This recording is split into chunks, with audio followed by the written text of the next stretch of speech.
C'est que vous prenez une maison. Donc alors on peut la faire carrée, ronde comme on veut. Nous on va prendre une maison carrée. D'accord. On va prendre une maison carrée qui fait 100 mètres par 100 mètres. Ok. Et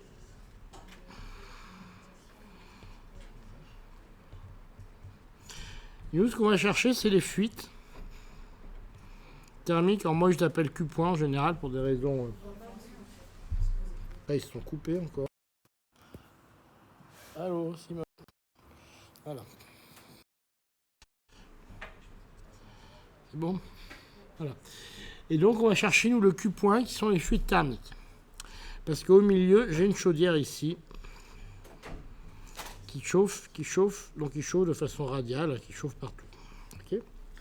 Et évidemment, le but, c'est que si j'ai T égale 0 ici et T égale 20 ici, la chaudière, elle doit juste compenser les pertes thermiques qu'il y a là. Okay. Alors, comment on trouve la formule de la résistivité thermique, ou la conductivité thermique, comme on veut? Alors, vous connaissez la formule de la résistance thermique électrique et de la loi d'Ohm, ça vous connaissez. Vous savez que U égale RI, ça c'est électrique.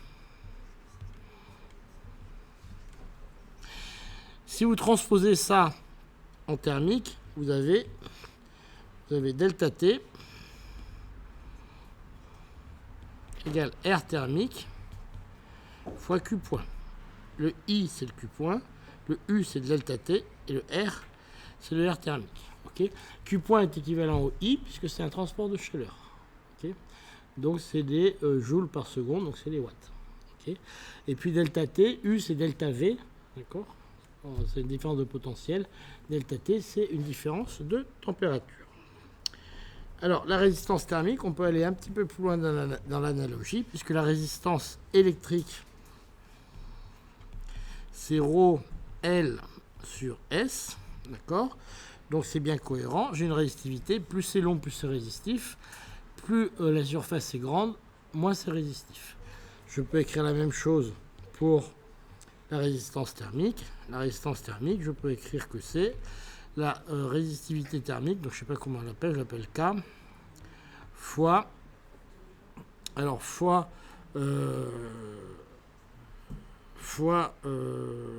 l'épaisseur du matériau divisé par la surface du matériau. D'accord. Donc la longueur est remplacée par l'épaisseur. Plus c'est épais, plus ça résiste. Et ici, la surface est toujours égale à la surface. Okay. Oui, non, mais c'est ce qu'elle a écrit, hein, je ne dis pas le contraire. Ok, donc quand vous avez ici un carré comme ça, bon, c'est tellement mal dessiné que ça sert à rien que je vous le fasse. Donc c'est l'épaisseur.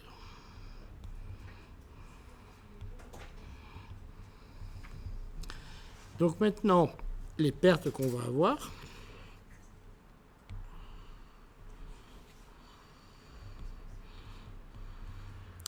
c'est égal à 4 fois. Alors, les pertes qu'on a, Q point, égale à 4 fois delta T divisé par la résistivité thermique. Ok. Parce que par définition, Q point est égal à delta T sur la résistivité thermique. D'accord. Donc c'est égal à 4 fois delta T divisé par la résistivité thermique. Donc ça vous fait K fois l'épaisseur fois la surface. D'accord.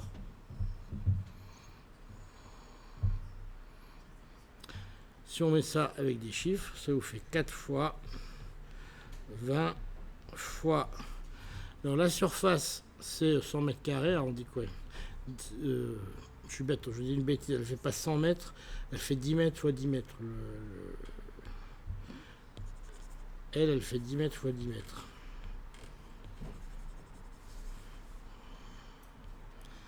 Elle fait 10 mètres fois 10 mètres de haut. Donc ça fait 4 fois 20 fois 100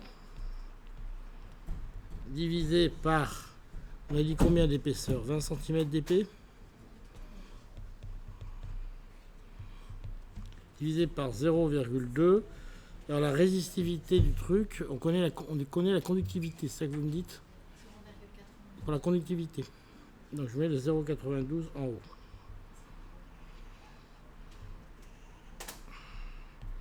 Bon, 0,92, on va dire que c'est... Donc au total, bon, on va faire ça, c'est assez facile à faire. Hein. Ça vous fait 2 fois 4 fois 4 fois 9,2 divisé par 2 fois... Alors le 20, ça nous donne un 10 puissance 1. Il nous reste un 10 puissance 2. Il nous reste un 10 moins 1. Et en dessous, il nous reste un 10 moins 1. Donc si on fait la somme, ça nous fait 10 fois 10 moins 1 qui s'annule, et ça me fait bien un 10 puissance 3.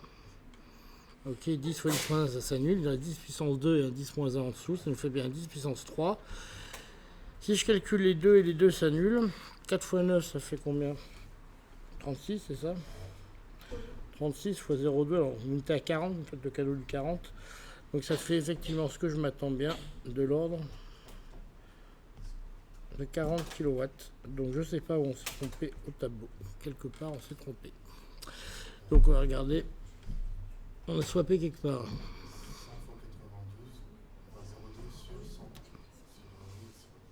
Bon, on a inversé une fraction quelque part. Bon, c'est pas très grave. C'est pas grave, c'est pas un gros problème. Voilà. Donc le résultat, c'est que si vous voulez maintenir ça avec des murs de 100 mètres carrés, alors 100 mètres carrés, alors 10 mètres de haut, c'est 3 étages, hein, typiquement. Donc 100 mètres sur 3 étages, ça commence à être plutôt c'est une grosse maison, peut-être plus un petit immeuble, hein, quand même, d'accord. Mais 40 kW, c'est pas rien. D'accord, ça commence à chauffer ferme. D'accord. Alors pour vous donner un exemple, vous faites quand même, alors je crois, il faut demander à un prof de bio, mais je crois que vous, au repos, vous faites déjà quelques dizaines de watts. Au repos, hein, ça vous faites rien, vous faites que respirer et digérer, enfin toutes les fonctions de base. Dès que vous commencez à vous énerver un peu, comme là, vous êtes déjà au-dessus de 100 watts, votre cerveau consomme pas mal. Et voilà, quoi. Dans une maison bien isolée, vous suffisez à chauffer une pièce, vous. Donc vous ne faites pas une consommation nulle. Alors maintenant, il y a un truc qui est marrant, c'est qu'on va supposer... Alors là, c'est tout en double vitrage. Hein. Mais à l'ancienne, il ne le faisait pas en double vitrage. Donc on va calculer, par exemple...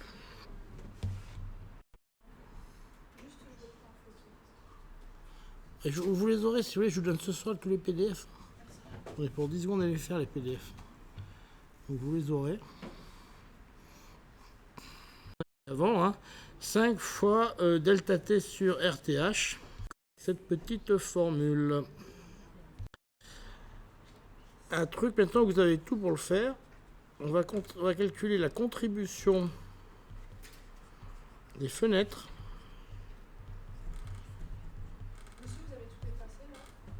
Hein? Contribution des fenêtres de la salle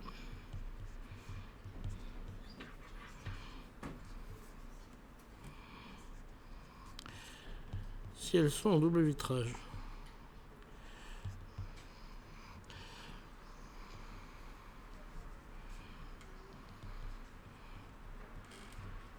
C'est pas vous qui avez un groupe sur Discord ou je sais pas quoi? Je peux poser les fichiers sur Discord, non? Je peux les poser, alors. Je les poserai là. Hein? Moi, je peux le donner... Cette partie-là, j'aimerais bien que vous la fassiez absolument tout seul, y compris la modélisation.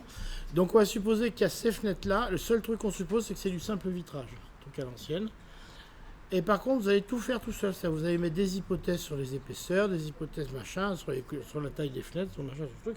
Et je voudrais que vous calculiez combien vous perdez par les fenêtres par rapport à ce que vous allez perdre par rapport aux pertes. Et puis combien vous perdez par les fenêtres, combien vous perdez par le reste. Ok, pour voir à peu près est-ce que le vitrage c'est important ou pas. Le vitrage. On prend un mur.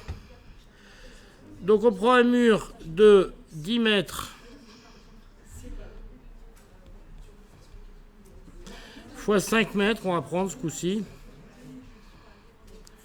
Puis on va prendre des fenêtres qui vont faire... Non, on va pas prendre 5 mètres, on va prendre une salle réaliste. C'est-à-dire, ici, ça fait combien? Ça fait 3 mètres sous pas de plafond à peu près. On va dire 3 mètres. Et puis nos fenêtres, elles font 1,50 m à peu près. Et puis 1 mètre de large. Ouais, elles sont presque carrées en fait. 1,20 m de large, on va être. Ça vous plaît comme ça? Ça vous plaît comme approximation? 1,5 m, 1,20 m de large, un mur qui fait 10 mètres. Et on a combien? On a 1, 2, 3, 4, 5, non? Ou 4, 5? 5 fenêtres.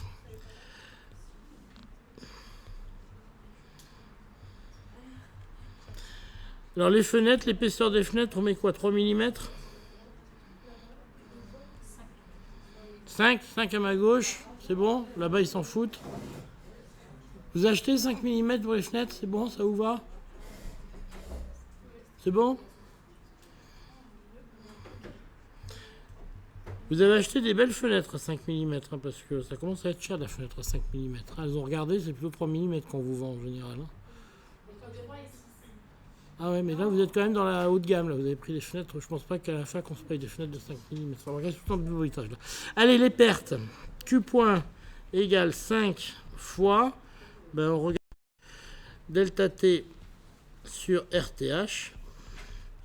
C'est égal à 5 fois delta T fois, alors RTH c'est l'épaisseur sur la surface, et si j'ai un coefficient que je vais appeler K, et donc on va mettre lambda en haut, puisque c'est le lambda qu'on trouve dans les livres. C'est ça que vous me dites? Parce qu'on est tous... Non, c'est S sur E, ça commence mal.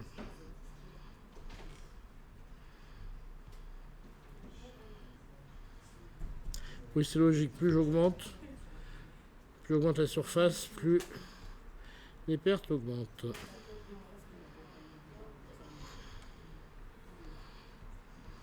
Voilà. Est-ce que tout le monde est d'accord avec moi maintenant? Le lambda du verre, qui c'est qui me le donne? Hein? 1,2? Allez, j'achète 1,2.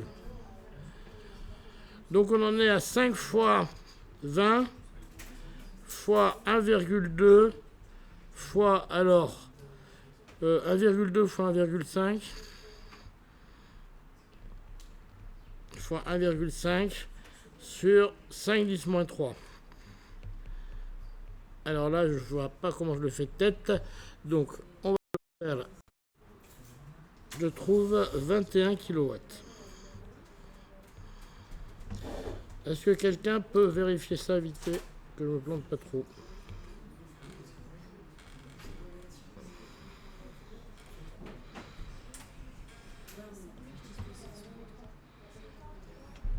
Vous trouvez ça ou pas? Je veux dire que j'ai oublié un facteur 2. Je vous crois moi ou vous? On va dire que vous avez bon.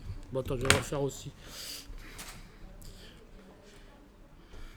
Allez, je trouve qu'on va faire le juge de paix. Alors, qui a bon?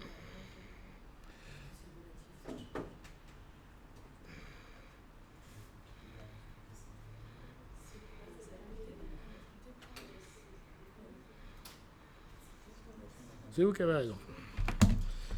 J'ai gagné un panier garni.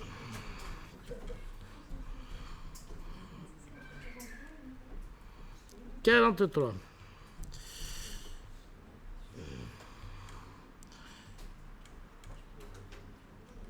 Voilà. Alors maintenant, le reste du mur.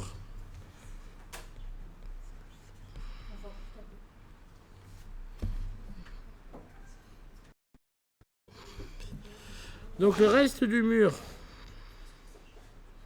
faire attention que sa surface, c'est égal à 3 fois 10, moins la surface des fenêtres. D'accord? Parce que les fenêtres, elles ont pris la surface. Donc il faut que j'enlève les trous, si vous voulez, dans le mur. Donc les pertes, elles font, on va reprendre le machin, c'est 20 degrés pour delta T, fois le, on a dit que c'est 0,92 pour le lambda. Maintenant, la surface, c'est 3 fois 10 moins 5 fois 1,2 fois 1,5. D'accord? Ça, c'est les fenêtres. Et ça, c'est le mur. Est-ce que vous êtes d'accord avec moi? Et je divise par l'épaisseur du mur. Et là, calculons chacun de notre côté, comme ça, on est sûr de ne pas trop se tromper.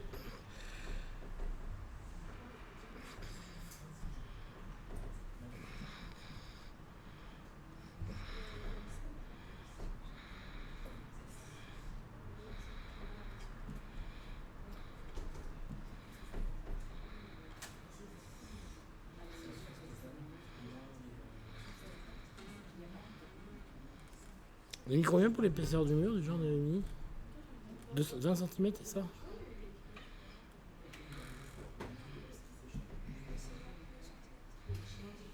À peu près 2 kW là.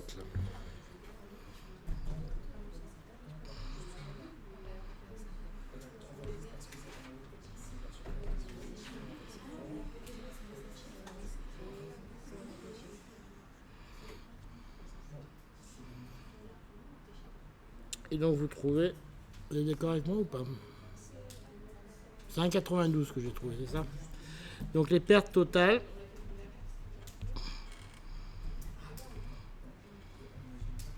c'est de l'ordre de 45 kW.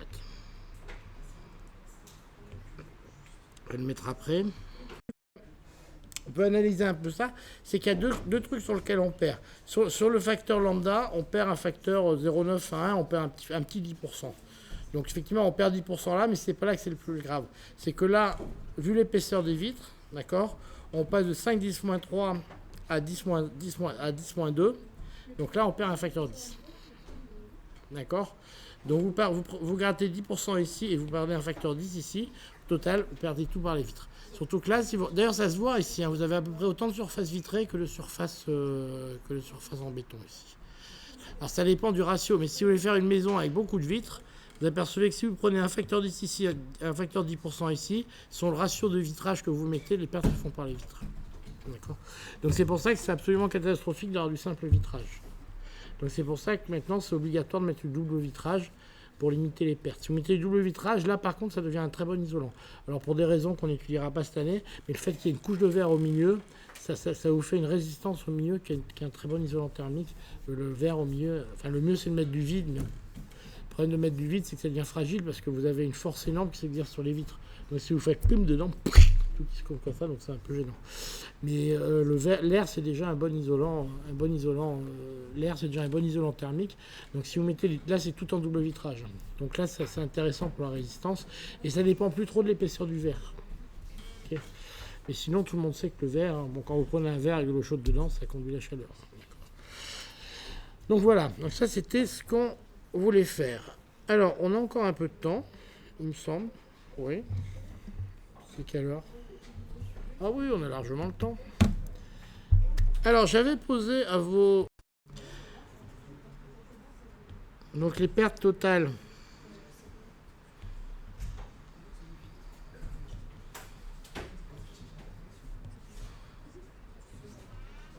C'est de l'ordre de 45 kW.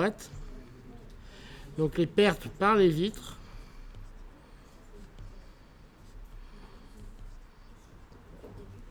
Eh bien, vous avez 45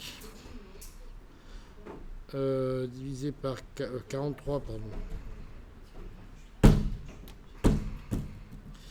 Donc vous avez, c'est à peu près 95% des pertes. Donc ce qu'on a calculé là, qui est marrant, qui est intéressant, c'est qu'en fait, quand vous travaillez, quand vous mettez des vitres, dès que vous mettez à une grande surface vitrée, toutes les pertes vont se faire dans les vitres. D'accord. Alors pourquoi il y a deux facteurs si on regarde les il fait plus froid. Bon. Alors, pourquoi c'est une adaptation au froid? On va le voir. Parce qu'à l'ordre zéro, cette histoire, elle peut paraître complètement contre-productive. Parce que vous dites, il faut que je monte je vais au nord, donc je vais avoir plus froid. Donc je vais m'adapter à ça. Mais par où vous perdez votre chaleur? Par la peau. Quand un individu va devenir de plus en plus grand, est-ce que sa surface de peau augmente ou elle diminue? Elle augmente. Ok. Alors j'ai une surface de peau ici. Alors on va faire l'ours. Je vais vous faire l'approximation de l'ours sphérique. Je vais vous dessiner un ours. Voilà un ours. D'accord? Ça c'est mon ours à moi. Mon ours, quand il grossit, la surface ici, elle varie comment par rapport à son rayon? Elle augmente comment? Proportionnellement, vous êtes sûr? Elle varie comment par rapport à R? Ah, vous savez ça, vous l'avez appris au lycée.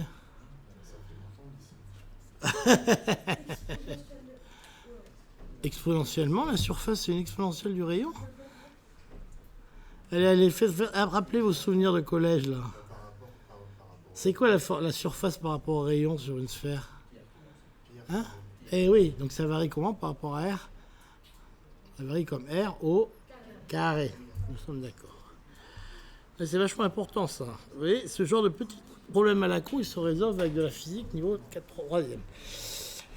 Donc, vous pourriez vous dire, eh bien, la nature est complètement conne parce qu'il va faire plus froid et en plus, elle augmente la surface de perte. Donc, c'est très con. En fait, la nature n'est pas si conne que ça. Rendons-lui hommage. Pourquoi? Pourquoi c'est pas si con que ça? Parce que qu'est-ce qui produit de la chaleur? La graisse, elle stocke de l'énergie. Qu'est-ce qui produit de l'énergie? Le métabolisme et puis surtout, en fait, à peu près tout ce que vous faites parce que vos muscles ont un rendement qui est à peu près lamentable, hein, je vous le dis tout de suite, parce que les miens, c'est pareil. C'est-à-dire que dès que vous faites quelque chose avec vos muscles, vous avez à peu près la moitié qui part en chaleur. D'accord? Et c'est pour ça d'ailleurs que vous êtes assez bien adapté à ça, enfin nous sommes assez bien adaptés à ça parce que nous transpirons. D'accord? Donc on est assez bien adapté à évacuer de la chaleur. Un chien ils ne peuvent pas transpirer. C'est vrai que si vous avez un chien, faites gaffe parce qu'un chien ça a tendance à y aller et puis passer en hyperthermie tout de suite. Parce qu'il ne peut pas évacuer sa chaleur, un chien. Hein? Oui, mais la surface n'est pas énorme. D'accord? Nous on a toute la surface du corps pour évacuer. Donc on est adapté à des efforts longs. Pas forcément très intenses, mais longs. Bref, petite digression. Donc en fait, c'est l'ensemble de nos muscles. En fait, c'est tout notre corps qui produit la chaleur. D'accord? Vous commencez à brasser un peu, vous avez chaud. Vous l'avez remarqué, hein, vous êtes chez vous en train de brasser pour ranger des trucs ou machin, vous avez très vite chaud. Donc la chaleur est produite partout. Donc la production de chaleur, elle varie comment? Si tout produit la chaleur, elle varie comment? La production de chaleur. Hein? Ben non, si tout le corps participe.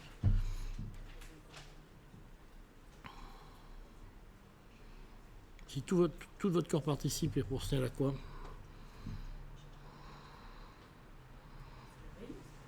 Hein? Et non. Mon ours, ma boule, il perd par la surface. Mais il y a tout ce qui se passe dedans qui participe à la production de chaleur, parce qu'il y a tout l'intérieur, tout ce qu'il y a dans son corps. Et donc ça varie comment ça? C'est tout le volume qui participe, d'accord? Et un volume, ça varie comment avec le rayon? Hein? R combien? Dites-le fort. Très bien, vous avez gagné. R cube. Donc si je fais maintenant le ratio production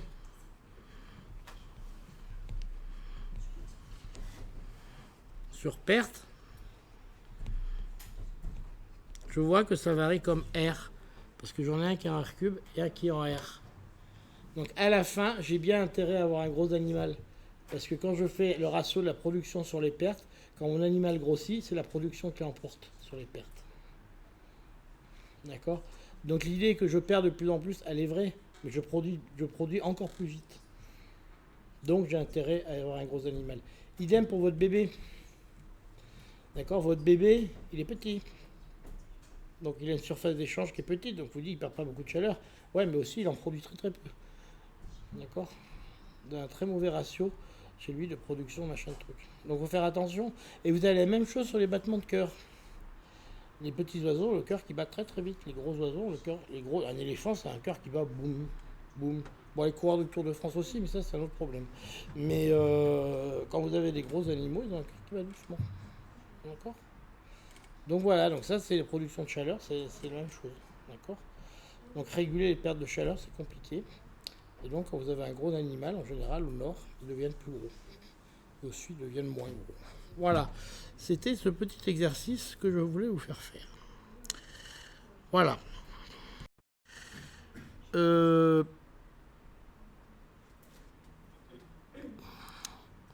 L'exercice que je voudrais vous donner, qui est tout bête, mais là-bas je vous ai déjà donné la réponse, hein, vous ne leur donnez pas la réponse.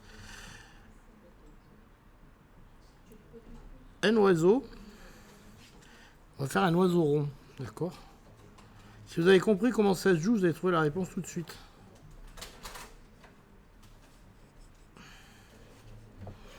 Voilà, j'ai un oiseau qui est rond.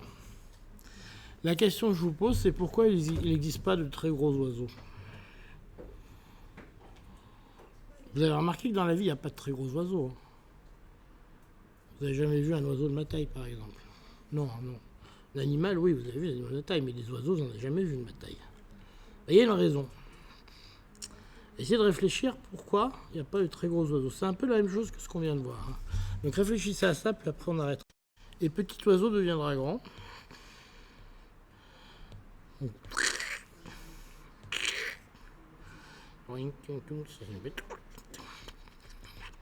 C'est mon oiseau. Alors il a un rayon R. Ici. Puis là il a un rayon... Donc le volume, il croît comment? Il croît comme... R2 R cube, le volume. Donc la masse, elle croît comment? Comme... Elle masse comment, la masse? Pareil, comme R cube, on est d'accord.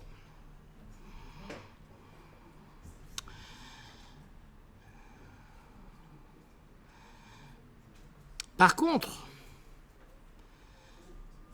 ça c'est l'aile. On est d'accord, ce que j'ai dessiné, ça c'est l'aile. La surface de l'aile, elle croît comment?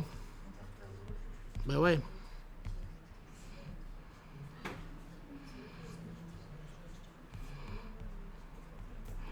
Et le problème, c'est que c'est ça qui porte.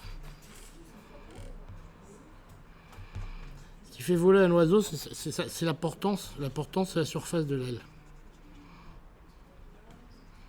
D'accord? Donc vous voyez que le rapport entre la portance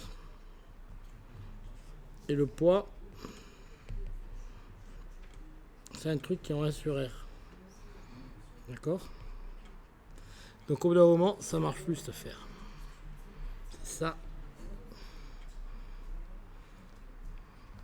Donc au bout d'un moment, ça va plus le faire parce que si je fais croître un oiseau de façon homothétique, au bout d'un moment, il se casse la gueule.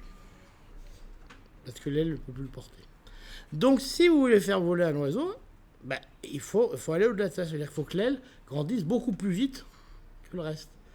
Et ça se voit très bien parce que si vous regardez un oiseau attentivement, vous verrez que chez les grands oiseaux, l'aile est beaucoup plus grande par rapport au corps que sur les petits oiseaux. C'est-à-dire que quand vous faites un scaling, ben, quand vous grandissez, l'aile croît plus vite que R. D'accord? Sauf qu'à un moment, il faut quand même s'arrêter. Parce que vous froissez, le truc il fait comme ça, l'aile elle fait comme ça. C'est quand vous allez grossir, à un moment, l'aile elle fait comme ça. Ce qui fait que si vous voulez vous voler, vous pouvez voler, vous prenez un parapente. Parapente, c'est 20 mètres carrés de toile au-dessus de vous. Il y a 20 mètres pour les grignettes qui sont là-bas au fond, c'est 25 mètres carrés pour moi. Vous coupez 25 mètres carrés en deux, ça fait 10 mètres carrés. 10 mètres carrés, ça fait déjà une belle surface, hein, d'accord? Ouais, mais bon, on fait 2 ailes parce que j'en ai une sur chaque bras, d'accord? Ça fait 10 mètres carrés par bras. Et ben après, il faut l'actionner le machin. Donc même si je fais de la muscu pour un certain temps, je pense pas que j'arriverai à faire battre 10 mètres carrés de toile. Donc, conclusion, les gros oiseaux, ça n'existe pas. Voilà. On ne peut pas, pour une raison physiologique, on ne peut pas avoir de gros oiseaux. Donc la limite, c'est le je sais pas quoi du Pérou, là, elle l'a trouvé, qui fait 15 kilos. Condor du Pérou qui fait 15 kilos. Alors j'en ai vu un à la coupe Picard. C'est des animaux qui d'ailleurs ne savent pas battre des ailes. Donc ils se mettent en face, ils attendent qu'il y ait une risée pour décoller. En fait, ils ne volent pas vraiment, ils se posent sur des thermiques pour monter, mais c'est pas vraiment du vol battu en fait. Ils sont pas capables de le faire. D'accord. Donc voilà, ce genre de loi d'échelle, vous voyez, c'est sympa parce que ça vous permet de vous rendre compte de tas de choses. Comment se font les pertes thermiques, pourquoi ça dépend de ça comme ça, pourquoi les fenêtres, c'est vachement important de les mettre, etc. etc. Et vous voyez qu'il n'y a pas besoin de beaucoup de physique dedans. Hein. Vous avez besoin de savoir le volume d'une sphère, ça c'est vrai. La conduction thermique, le J. Mais déjà, vous voyez qu'aujourd'hui, vous avez quand même réussi à aborder pas mal de sujets. Par exemple, sur l'isolation d'une maison, maintenant, vous savez pourquoi les vitres, c'est important. Vous avez pu le calculer. Vous pouvez calculer que si vous faites rien sur une vitre, vous perdez 95% de la chaleur sur votre vitre. C'est pas rien. D'accord.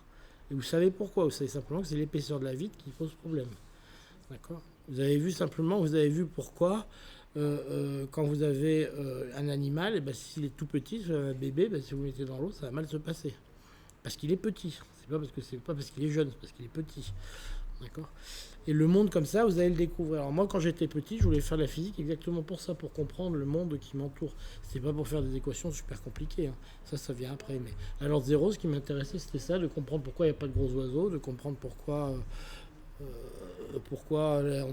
fait des pertes thermiques par-ci, par-là, pourquoi il faut isoler le bas et pas le haut. Enfin, des petites choses de la vie courante qui ne demandent pas des grosses formules. Alors évidemment, vous avez